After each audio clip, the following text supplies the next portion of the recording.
Muy buenas tardes. Tenemos con nosotros a Rosa Toc. Ella es politóloga con una especialización en políticas públicas. Ella radica en St. Paul, Minnesota, la ciudad hermana de Minneapolis. Como ustedes ya sabrán, es el tema ahorita de la coyuntura de la muerte de George Floyd y todo lo que se ha venido sucediendo. Con esta ya sería la tercera muerte en manos de la policía de un afroestadounidense. Uno de ellos fue Ahmaud Arbery y luego fue Breonna Taylor y ahora es George Floyd. Rosa, gracias por atendernos y me gustaría que me contaras cómo está la situación en las ciudades hermanas. Sí, hola Luis, ¿cómo estás? Mucho gusto. Es un placer estar aquí con tu audiencia y explicar un poco la situación aquí en las ciudades gemelas, les decimos. Efectivamente, yo vivo en una de ellas, en San Paul, que es aproximadamente a unas 15 millas de Minneapolis, pero es relativamente cerca con esta carretera, la 94 West, que conecta a ambas, entonces es relativamente rápido ir entre una ciudad y otra y por lo tanto los residentes de ambas ciudades estamos pues siempre conectados, ¿no? Y transitamos en lugares muy similares. Entonces, sí, a raíz del asesinato y de la muerte tan inhumana que sufrió el señor George Floyd, ha habido una serie de protestas desde el día martes. El día martes la principal protesta fue muy pacífica, eran centenares de personas que marcharon con familias, con niños, jóvenes, adolescentes, multirracial, para pedir que la investigación de este suceso sea lo más rápido posible y que también se presenten cargos contra no solo el oficial que mató a la vista de todos a esta persona, el señor Floyd, sino también a los otros oficiales que guardaron silencio, no hicieron nada y fueron de alguna forma cómplices de la muerte del señor Floyd. Entonces hubo mucha participación pacífica en la tarde del martes y empezó a subir un poco de tono, escaló las protestas el martes por la noche y ayer por la noche es cuando se dan las protestas más fuertes y provocaron una serie de incendios, una serie de resistencia también por parte de la policía y se salió del control de la policía y algunos indican que la policía también ha sido eh, eh, pasiva con relación a cuidar la propiedad privada de todos estos establecimientos donde prendieron fuego básicamente estas personas y también el vandalismo que se dio al menos en tres grandes áreas comerciales en Minneapolis, en el recinto o en el distrito donde ocurrió la muerte de Floyd. Y eso es lo que vimos ayer por la noche. Parecía y parece todavía una escena de guerra, Fallujah, por ejemplo, alguno de esos lugares en donde uno tiene esas escenas de guerra donde hay automóviles incendiados, comercios incendiados, y todo el vandalismo y todos los robos que hubo incluso a un almacén de Target y también a otro supermercado que tenemos aquí que se llama Cup Foods.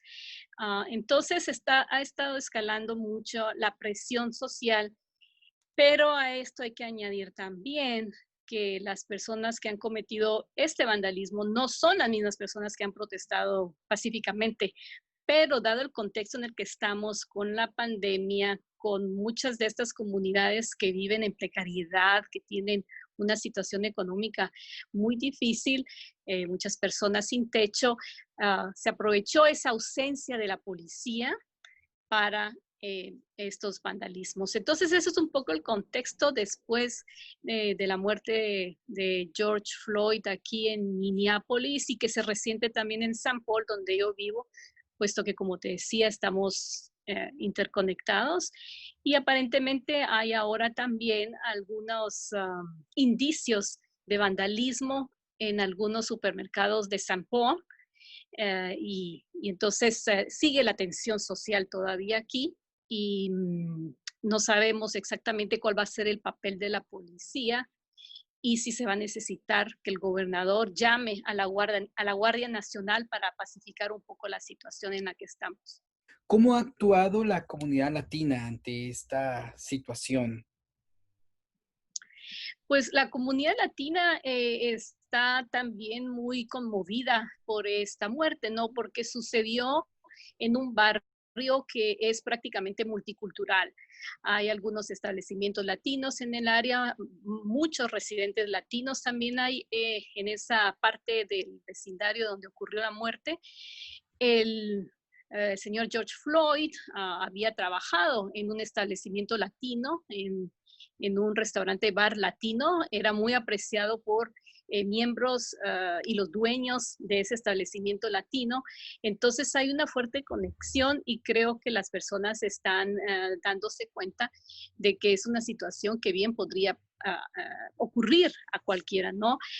Pero era una persona muy apreciada de nuevo por sus vecinos, por la gente que le conocía. Entonces, yo creo que es como una llamada de atención para la comunidad latina en el sentido de que sabemos que también hay afrolatinos, ¿no? Hay personas latinas negras y eso debería de llamarnos mucho la atención, puesto que tendemos a ver a tener ciertos prejuicios con relación a las personas negras en Estados Unidos o en otros países, pero también hay personas latinas de ascendencia africana también, ¿no? Sobre todo hablamos, por ejemplo, de las personas del Caribe, ¿no? O del Brasil, o de las áreas atlánticas de Centroamérica, en fin, o de América del Sur. Entonces, creo que esa es una primera llamada de atención para vernos, pues, cómo esto afecta, como decíamos antes, Luis, a todas las demás minorías, ¿no? Esa es una. La segunda es que el vandalismo que ocurrió ayer es en un corredor comercial que ha sido en los últimos 20 años desarrollado por comerciantes latinos. Entonces, esos pequeños negocios que han revitalizado mucho esa zona fueron también afectados. No solo ya venía con los efectos de la pandemia que han hecho que muchos de estos restaurantes, panaderías, restaurantes mexicanos, ecuatorianos, salvadoreños, hayan empezado a cerrar sus puertas, sino que además el vandalismo de anoche también afectó de alguna forma a este sector comercial y a estos comerciantes latinos. Entonces, hay mucha frustración, hay mucha confusión, hay gente que de alguna manera apoya eh, la protesta social para que se haga justicia, pero que al mismo tiempo está denunciando este tipo de vandalismo porque también afecta a los comercios pequeños minoritarios, que además de ser latinos, también hay de origen africano, de origen somali, que es otra de las minorías más grandes de esta zona de Minneapolis. Entonces yo diría que hay consternación, hay frustración, hay inseguridad, pero también hay mucha lamento y mucho repudio por el tipo de vandalismo que la policía hasta el momento no ha sabido controlar. Rosa, cuéntanos cómo ha reaccionado las autoridades con respecto a los policías que detuvieron al señor Floyd.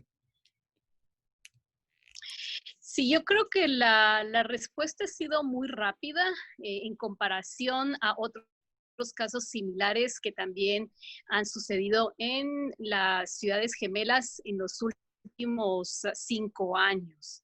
Recordemos que este no es el primer caso en el que la policía mata, en que la policía hace uso de una excesiva fuerza brutal contra residentes de estas ciudades. Tenemos el caso de Jamar Clark en el 2015, Uh-huh. luego el caso de Philando Castile en el 2016, y este es el tercer caso seguido aquí en Minnesota, aquí en las Twin Cities de Georgia. En los dos primeros casos de estos afroestadounidenses, se hizo una investigación relativamente rápida.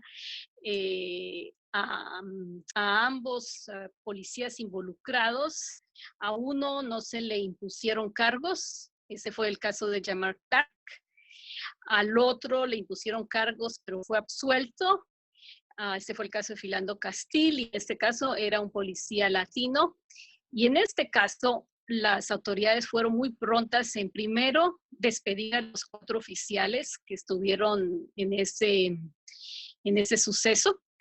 Y el alcalde de Minneapolis, Jacob Frey, y el gobernador de Minnesota, Tim Walz, han pedido que se haga una investigación rápida de todos los sucesos y le están pidiendo al fiscal del condado que imponga cargos, presente cargos criminales a los 4, o al menos a uno de ellos, el principal hechor, si quieres, la principal persona supuestamente culpable, uno de los oficiales que vemos que es Derek Chauvin, que presente cargos inmediatamente criminales. Hasta el momento, el fiscal de ese condado todavía no ha presentado los cargos porque están todavía en una investigación del caso.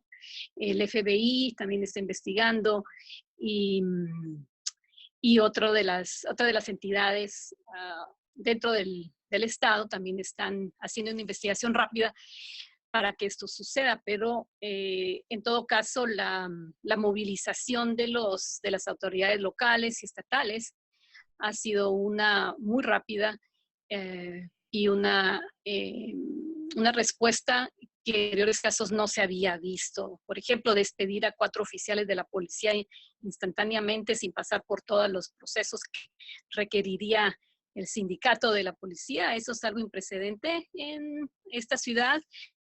Entonces, pero eso como que no ha calmado los ánimos, porque la gente quiere ver a estos oficiales sentenciados, ¿no? Al menos sentenciados por el momento.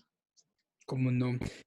Pues muchísimas gracias, Rosa, por tu aporte y darnos una otra perspectiva desde los lugares de los hechos, ¿no? Porque también está afectando a la ciudad en donde estás viviendo. Y pues vamos a estar pendientes de lo que esté sucediendo en la otra parte de Estados Unidos. Claro que sí, y bueno, gracias a ti por estar informando a la audiencia y estar tomando conciencia sobre estos temas, porque creo que como tú dices, esto nos afecta a todos y es una cuestión a nivel nacional, ¿no? ¿Qué papel va a tomar la policía en cuanto a respetar la vida y la dignidad de todas las personas, ¿no? Y esto es un tema que seguirá dentro de esta pandemia como uno quizás de esos momentos parteaguas de inflexión que pueden cambiar muchas cosas para que no regresemos a esa normalidad que definitivamente no ayuda a la cohesión de la sociedad. Muchas gracias.